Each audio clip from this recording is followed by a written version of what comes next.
มื้อนี้ก็แรปเปอร์มีอาหารเที่ยงหรืออาหารเพลนอาหารง่ายเพิ่นได้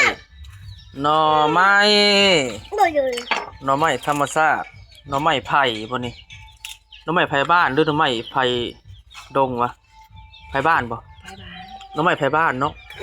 มันมีหลายชนิดหน่อไม้นะมันเถื่อหน่อไม้ไผ่บ้านแบบนี้หน่อไม้ไผ่ป่าก็แบบนึงอันนี้คือหน่อไม้ไผ่บ้านเนาะ